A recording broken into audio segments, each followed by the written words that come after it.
Hello everybody. तो अभी तक हम बायोमोलिक्यूल्स के अंदर बहुत डीप में जा चुके हैं और हमारी जर्नी ओपन चेन स्ट्रक्चर पे चल रही थी। हमने ये देखा था कि ग्लूकोज का ओपन चेन स्ट्रक्चर बना कैसे, उसके बारे में मैंने आपको कुछ एविडेंसेस और प्रूफ्स भी दिए थे। जैसे कि मैं आपको रिवाइज करवा देता हूँ कि हम क्या प्रूफ्स पे चल रहे थे। एविडेंसेस, ये उस वीडियो का एक कंटिन्यूएशन है।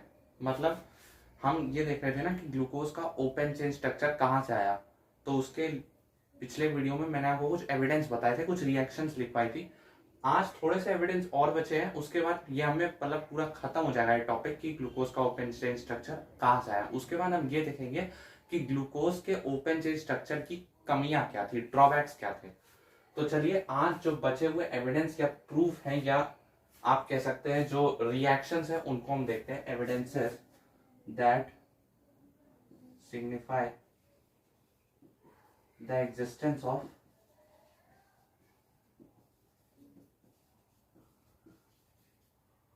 ओपन चेन स्ट्रक्चर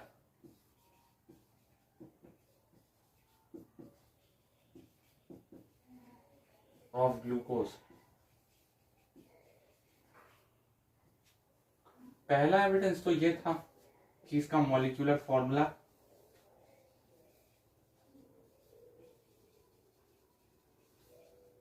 C6H12O6 है। ठीक है, ये तो एक बहुत ही अच्छा मेन एविडेंस था कि इसका मॉलिक्यूलर फॉर्मूला ग्लूकोज का C6H12O6 है। ठीक है, दूसरा एविडेंस क्या था कि ग्लूकोज को, यहाँ पे मैं पूरा स्ट्रक्चर बना दे रहा हूं।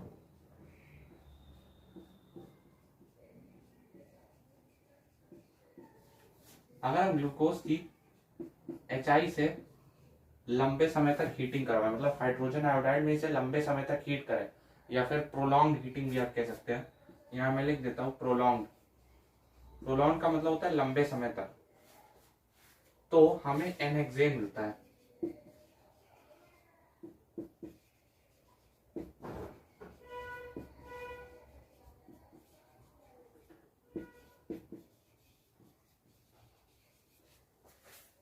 ठीक है, ये मैं आपको रिवीजन करवा रहा हूँ पिछले लेक्चर का, जो रिएक्शन हमने देखी थी।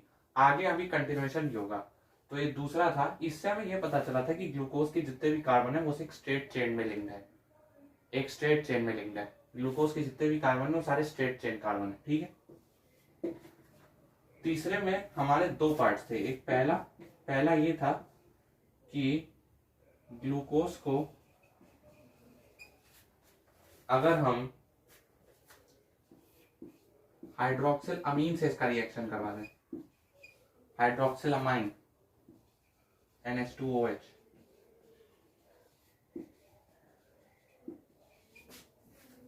तो इससे हमें ऑक्साइम मिलता है। ठीक है, ऑक्साइम एक कंपाउंड होता है। ये आपको तब ज्यादा समझ में आएगा जब आप ऑर्गेनिक पढ़ेंगे अच्छे से। इंटर की ऑर्गेनिक जब आप अच्छे से पढ़ लेंगे तब आपको समझ में आएगा ऑक्साइम होता क्या है। ठीक है, इसका सेकंड पार्ट ये था। अगर आपको ये पार्ट ना दिख रहा हो तो मैं बता देता हूं कि ग्लूकोज को अगर हम हाइड्रोक्सिल अमीन NH2OH में रिएक्शन करवाएंगे तो ये ऑक्साइम बनेगा। अगर आपको कैमरे में ना दिख रहा हो तो ये ऑक्साइम बनेगा। दूसरा पार्ट ये था कि अगर हम ग्लूकोज को हाइड्रोजन साइनाइड से रिएक्शन करवाएं, इसका हाइड्रोजन साइनाइड एक बहुत ही फेमस कंपाउंड है। यहां मैंने डेल्टा माइनस और डेल्टा प्लस इसलिए लिखा है क्योंकि कार्बन की इलेक्ट्रोनेगेटिविटी हाइड्रोजन से ज्यादा है, तो वो क्या करेगा, हाइड्रोजन के इलेक्ट्रॉन अपनी तरफ खींचेगा और हाइड्रोजन पे थोड़ा सा पॉजिटिव चार्ज आएगा और इस पे थोड़ा सा नेगेटिव चार्ज आएगा। तो इससे क्या होता है, हमें साइनोहाइड्रिन मिलता है। साइनोहाइड्रिन ये भी एक बहुत फेमस कंपाउंड है। अगर आप इंटर के ऑर्गेनिक पढ़े होंगे तो आपको पता होगा। एल्डिहाइड कीटोन कार्बोक्सिलिक के चैप्टर में एक बहुत ही फेमस कंपाउंड है। ये रिएक्शन हम करते हैं ताकि हम पहचान सके कि कंपाउंड एल्डिहाइडिक है कि नहीं, मतलब उस चैप्टर के अंदर ऑर्गेनिक के। ये रिएक्शन भी कोई डायरेक्ट रिएक्शन नहीं करते हम लोग, क्योंकि रिएक्शन बहुत स्लो होती है। अगर आप इसकी इससे डायरेक्ट रिएक्शन कर रहा है तो ये स्लो रिएक्शन होगी। ग्लूकोज से क्या, अगर आप किसी भी एल्डिहाइड का रिएक्शन हाइड्रोजन साइनाइड से करवाए तो एक स्लो रिएक्शन मानी जाती है। तो इसीलिए हम क्या करते हैं, एक एल्डिहाइड को पहले बेस से रिएक्ट करवाते हैं, उससे क्या होता है, एक न्यूक्लियोफाइल बनता है, उस न्यूक्लियोफाइल की फिर हाइड्रोजन साइनाइड से रिएक्शन करवाते हैं और फिर वो साइनोहाइड्रोजन बनता है। ठीक है, तो ये पूरा प्रोसेस है। तो यहां तक हमने देख लिया था कि ग्लूकोज के ओपन चेन स्ट्रक्चर आता कहां से है, ये जर्नी हमारी चल रही थी। अब हम इस जर्नी को आज कंटिन्यू करते हैं और अब आगे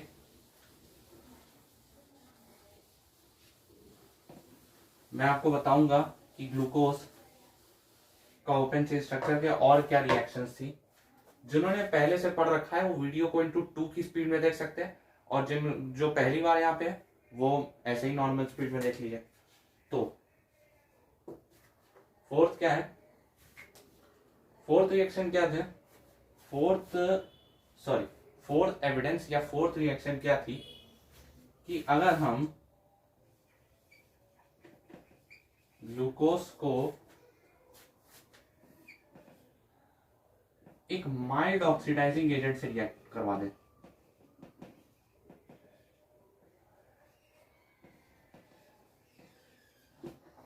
भाई मान लीजिए हमने ग्लूकोज का रिएक्शन एक ऑक्सीडाइजिंग एजेंट से करवा दिया जो कि अच्छा नहीं है। माइल्ड का मतलब होता है not very strong, not very नहीं, नॉट स्ट्रॉन्ग लिख देते हैं। ठीक है, माइल्ड वर्ड का तो आप मतलब समझ ही गए होंगे। माइल्ड का मतलब होता है नॉट स्ट्रॉन्ग, मतलब ज्यादा अच्छा ऑक्सीडाइजिंग एजेंट नहीं है। अगर हम ग्लूकोज की किसी ऐसे ऑक्सीडाइजिंग एजेंट से रिएक्शन करवाते हैं तो हमें एक कंपाउंड मिलता है जिसका नाम है ग्लूकोनिक एसिड। ग्लूकोनिक एसिड, ये नाम बहुत फेमस है, इसे आपको याद रखना चाहिए। ग्लूकोनिक एसिड एक बहुत ही फेमस कंपाउंड है।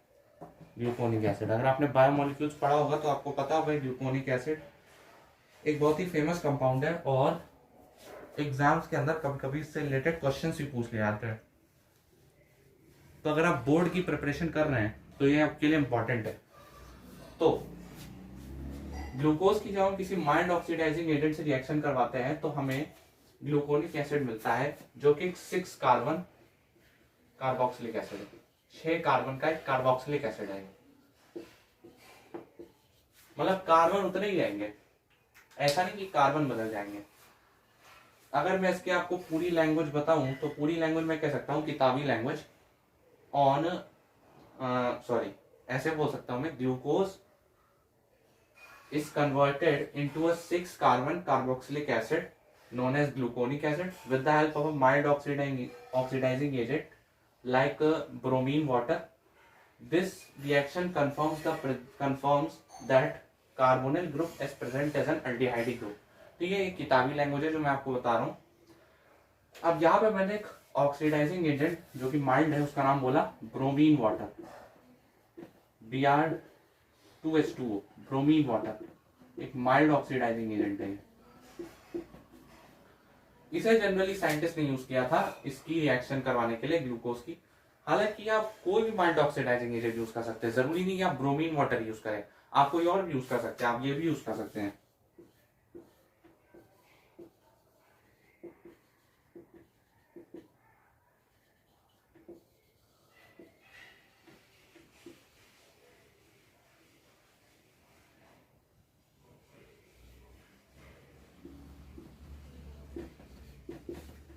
आप ये ऑक्सीडाइजिंग एजेंट यूज कर सकते हैं, पीसीसी, pyridine क्लोरोक्रोमेट, ये भी एक माइल्ड ऑक्सीडाइजिंग एजेंट है। ये आप तब पढ़ेंगे जब आप पी ब्लॉक पढ़ेंगे। पी ब्लॉक चैप्टर में बहुत ही मतलब फेमस ऑक्सीडाइजिंग एजेंट है ये आप तब आपको मतलब ज्यादा क्लियर होगा जब आप पी ब्लॉक पढ़ेंगे। अगर आपने पी ब्लॉक पढ़ा हो तो आपको पता होगा पीसीसी क्या है, बहुत ही फेमस नाम है ये पीसीसी। तो हालांकि हम यहाँ इसकी बात नहीं कर रहे हैं, वैसे तो आप इसका इस्तेमाल कर सकते हैं। अगर आप ग्लूकोज की रिएक्शन पीसीसी से भी करवाएंगे तब भी ग्लूकोनिक बन जाएगा, लेकिन ज्यादातर मतलब साइंटिस्ट ने किताब में इसी का मतलब इसका जिक्र किया है, ब्रोमीन वाटर का।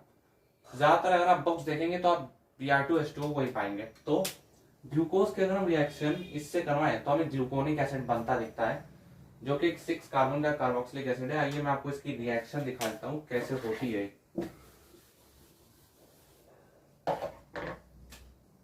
ग्लूकोज का पहले मैं बना देता हूँ।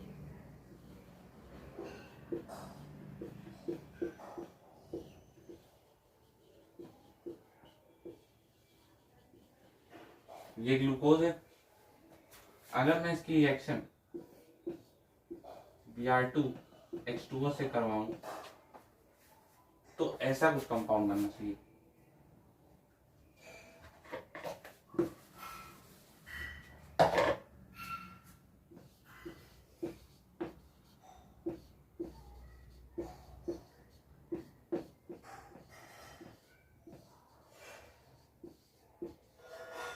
इसे कहते हैं ग्लूकोनिक एसिड।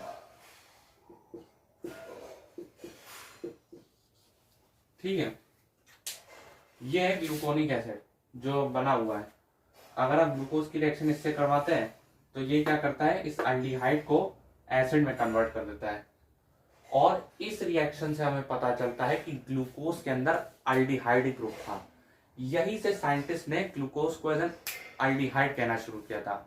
साइंटिस्ट को यही से पता चला था कि हाँ, ग्लूकोज के अंदर एल्डिहाइड है, और तभी हमने ग्लूकोज को वो कहा था क्या, अरे एक सेकेंड, हाँ, और तभी हमने ग्लूकोज को एल्डोहेक्सोस कहा था। क्यों? क्योंकि ग्लूकोज के अंदर 6 कार्बन तो है ही, लेकिन साथ में इसके एल्डिहाइड ग्रुप है। यही से ग्लूकोज को, जब ग्लूकोज को एल्डोहेक्सोस नाम दिया गया था, ये इस रिएक्शन के बाद दिया गया था, क्योंकि तब साइंटिस्ट को पता चल गया था कि हाँ, ग्लूकोज के अंदर एल्डिहाइड ग्रुप है। इसी रिएक्शन के बाद ये पता चला था कि हाँ, ग्लूकोज एल्डिहाइड है। Very important, very very very important. आपसे एग्जाम में सवाल भी पूछ सकता है कि which reaction confirms the presence of aldehyde group in glucose, तो आप ये बता सकते हैं। एक और रिएक्शन है, हालांकि वो मैं आपको अभी थोड़ी देर में बता रहा हूँ। हालांकि ये रिएक्शन, दिस रिएक्शन मैं लिखे दे रहा हूँ, this reaction confirms that carbonyl group is present as an aldehydic group।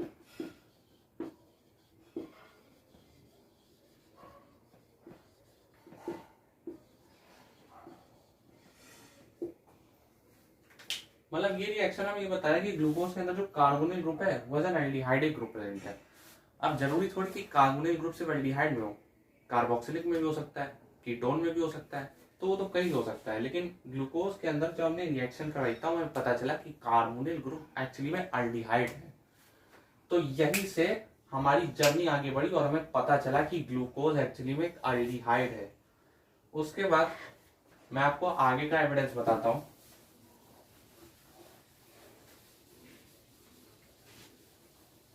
एक बहुत ही फेमस रिएक्शन थी ये।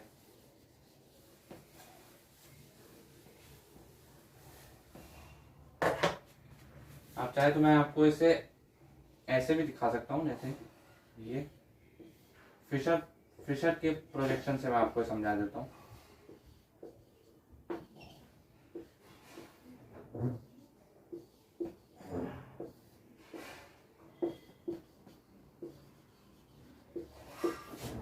ऐसे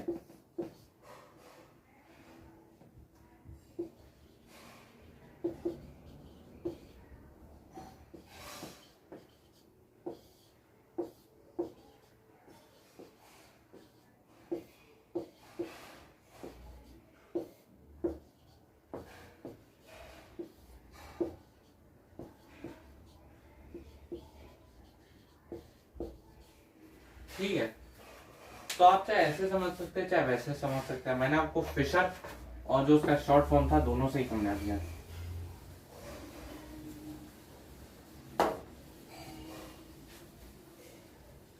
अब हम चलते हैं अपने अगले एविडेंस पे। अगली जो रिएक्शन है हमारी,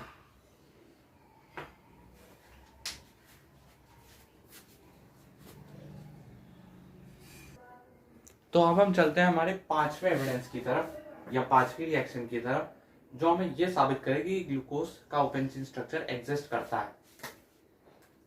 तो 5वां जो रिएक्शन है हमारा, वो है कि वो ये है कि अगर हम ग्लूकोज को एसिटिक एनहाइड्राइड से रिएक्ट करवा दे, एसिटिक एनहाइड्राइड मतलब CH3CO का होल ट्वाइस O2, ऐसे आप कह सकते हैं।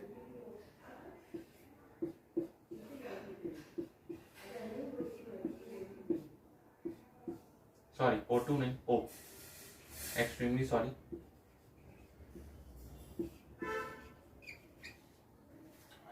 C डबल बॉन्ड O, एक O, ठीक है। CH3CO का होल ट्वाइस O, ये है एसिटिक एनहाइड्राइड। अगर हम ग्लूकोज की रिएक्शन इससे करवा दें तो हमें ग्लूकोज पेंटा एसीटेट मिलेगा, ग्लूकोज पेंटा एसीटेट।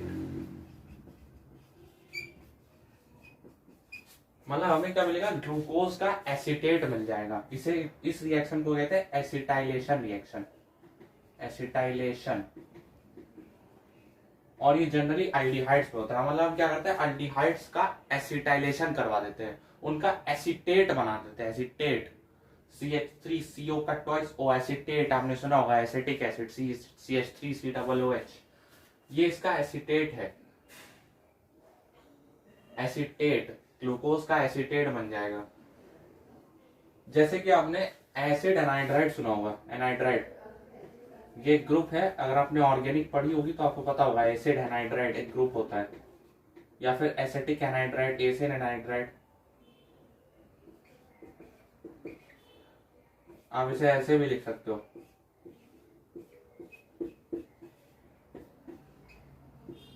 अब क्योंकि उसमें CH3 आ गया इसीलिए उसे एसिटिक एनहाइड्राइड कह दिया। तो यही चीज है कि मतलब अगर एक्चुअली तो ये इसका कॉमन नेम है। अगर आप इसका IUPAC नेम लिखेंगे तो इसका IUPAC नेम ये होता है मिथाइल, सॉरी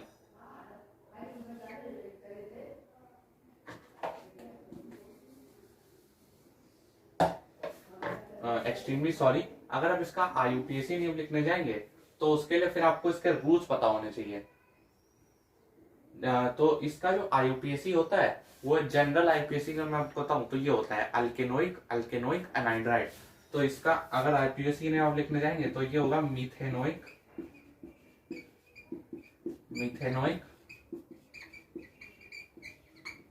एनहाइड्राइड, ये इसका IUPAC नेम होगा। ठीक है, ये तो इसका कॉमन नेम है एसिटिक एनहाइड्राइड। एक्चुअली में इसका IUPAC नेम तो ये है मिथेनोइक एनहाइड्राइड। बट क्योंकि क्या होता है, कॉमन नेम्स ज्यादा चलते हैं कंपेयर टू IUPAC। जो एनहाइड्राइड का IUPAC होता है वो ऐसे लिखा जाता है अल्केनोइक एनहाइड्राइड। जो भी ग्रुप लिखा है अल्काइल ग्रुप, जैसे यहाँ पे मिथाइल ग्रुप है तो मिथेनोइक एनहाइड्राइड। अगर यहाँ पे C2H5 होता इथाइल ग्रुप तो हम लिखते हैं इथेनोइक एनहाइड्राइड, क्योंकि अल्फाबेटिकल ऑर्डर के हिसाब से फिर लिखते हैं हम। तो वही बात है, अगर आप ग्लूकोज की एसिटिक एनहाइड्राइड से रिएक्शन करवाओगे तो आपको ग्लूकोज पेंटा एसिटेट मिलेगा। एसिटिक एनहाइड्राइड को शॉर्ट फॉर्म में वैसे लिख देते हैं CH3CO का ट्वाइस O। तो ये रिएक्शन होती कैसे है, इसे समझते हैं।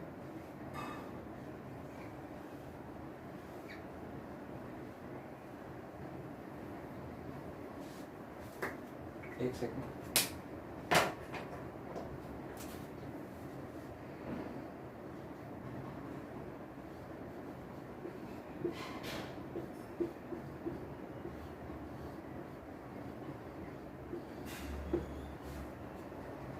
ये है ग्लूकोज।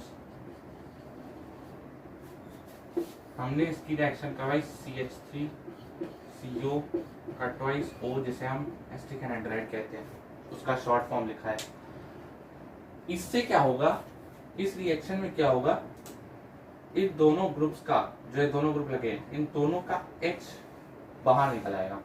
दोनों का H बाहर निकल आगे इस O से मिलकर H2O बना लेगा। मतलब क्या होगा, इन दोनों ग्रुप्स का जो H होगा वो बाहर आ जाएगा और इस ऑक्सीजन के साथ मिलकर H2O बना लेगा। और जो इसका बचा हुआ ग्रुप होगा COCH3, इसे आप कह सकते हैं C डबल बॉन्ड OCH3। जो इसका बचा हुआ ग्रुप होगा वो इस H की जगह आकर लग जाएगा। जैसे कि अगर मैं आपको डेमोन्स्ट्रेशन करूं तो CHO CH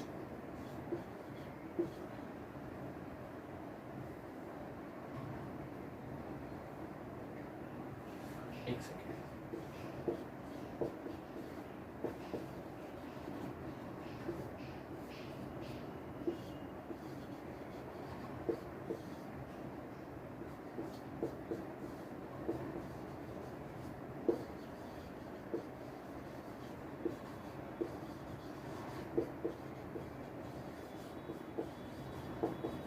ये होता है ग्लूकोज पेंटाएस्टेट। यहाँ पे क्या हुआ, ये दोनों हाइड्रोजन ने मिलकर इस ऑक्सीजन के साथ H2O बना लिया और ये H2O बाहर निकल गया, और इसका जो COCH3 ग्रुप था ये इसके साथ आगे जुड़ गया, CHO COCH3 CH2O COCH3, और इसे कहते हैं ग्लूकोज पेंटाएस्टेट। अच्छा, अब मेन कहानी यहाँ पे आती है कि ये रिएक्शन बताना क्या चाहती है, साइंटिस्ट ने रिएक्शन क्यों करवाई। इस रिएक्शन से हमें ये पता चला था कि ग्लूकोज के अंदर 5 OH ग्रुप्स हैं। ये रिएक्शन ये कंफर्म करता है, ये स्पेसिफाई करता है कि ग्लूकोज के अंदर 5 OH ग्रुप है। अगर आपने मेरी पिछली वीडियोस देखी हो बायोमोलिक्यूल्स के ऊपर, तो मैंने आपको बताया था कि ग्लूकोज के अंदर एक CHO ग्रुप होता है। मैंने पूरा फिजिकल स्ट्रक्चर आपको ग्लूकोज का बताया था। एक CHO होता है, 5 OH ग्रुप्स होते हैं जिनमें से 4 सेकेंडरी और एक प्राइमरी होता है। तो वही मैं बता रहा हूँ, ये रिएक्शन स्पेसिफाई करता है कि ग्लूकोज के अंदर 5 OH ग्रुप्स हैं, और ऐसा दिख भी रहा है। क्यों? क्योंकि अगर आप ध्यान से देखें तो इस रिएक्शन ने CHO पर कोई इफेक्ट नहीं डाला। मतलब क्या था, एसिटिक एनहाइड्रेट ने CHO पे कोई इफेक्ट नहीं डाला, सिर्फ यहाँ इन दोनों ग्रुप्स जहाँ पे OH डाला है उसी पे इफेक्ट डाला है। यानी कि इससे हमें ये पता चलता है कि ग्लूकोज के अंदर 5 OH ग्रुप्स हैं, और क्योंकि ये एक स्टेबल कंपाउंड है glucose pentaacetate, it is a stable compound.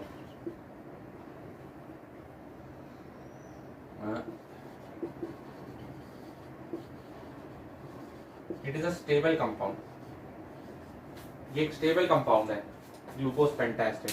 अब क्योंकि ये एक स्टेबल कंपाउंड है तो जितने भी OH ग्रुप हैं ग्लूकोज के अंदर वो सब अलग अलग कार्बन पे अटैच रहेंगे।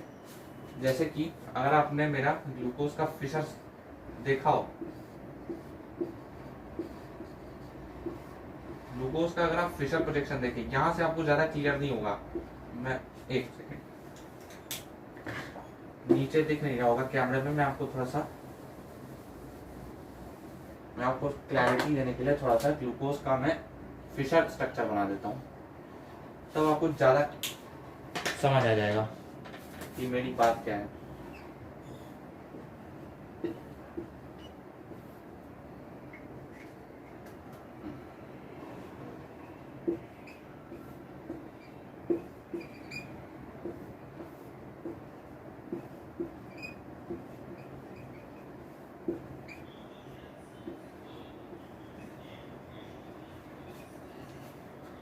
तो ग्लूकोज का आपने मेरा फिशर प्रोजेक्शन देखा, जो साइंटिस्ट ने, जो एक्चुअली फिशर ने डिजाइन किया था। फिशर एक बहुत बड़े साइंटिस्ट थे। तो अगर आपने एक चीज नोटिस करी होगी तो ग्लूकोज के जितने भी कार्बन है सब कार्बन पे एक एक OH है। मतलब ऐसा नहीं है कि पांचों OH एक ही कार्बन पे है, हर 5 OH अलग अलग कार्बन पे है। जैसे इस कार्बन पे एक, इस कार्बन पे एक, इस कार्बन पे एक, इस कार्बन पे एक और इस कार्बन पे एक है। मतलब ऐसा नहीं है कि सारे OH इसी कार्बन पे आके लग गए, सारे OH इसी कार्बन पे आके लग गए, सारे OH इसी कार्बन पे आ गए, सारे OH इसी कार्बन पे आ गए, या सारे OH इसी कार्बन पे आ गए, या फिर सारे OH इसी कार्बन पे आके लग गए ना, ऐसा नहीं हुआ। हर OH अलग अलग कार्बन पे है, और इसीलिए ये एक स्टेबल कंपाउंड बना। इससे हम ये सिग्निफाई कर सकते हैं कि ग्लूकोज के अंदर 5 OH ग्रुप तो है नहीं, साथ में 5 OH अलग अलग कार्बन पे, क्योंकि एक स्टेबल कंपाउंड है। अगर 5 OH एक ही कार्बन पे होते तो ये अनस्टेबल बन जाता कंपाउंड, ये अनस्टेबल कंपाउंड होता अगर 5 OH एक ही कार्बन पे होते तो।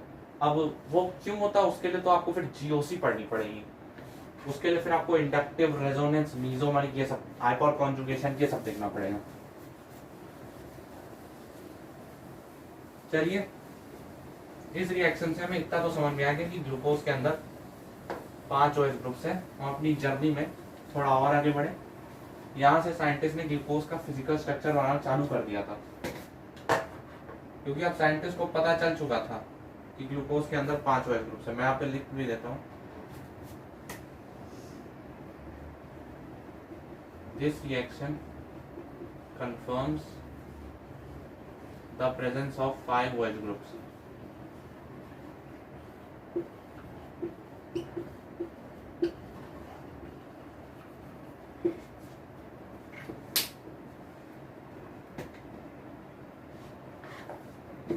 बस अब हमारा एक लास्ट एविडेंस बचा है, एक लास्ट एविडेंस बचा है। उसके बाद हमें ये क्लैरिटी हो जाएगी ग्लूकोज का ओपन चेन स्ट्रक्चर एग्जिस्ट करता है। ठीक है।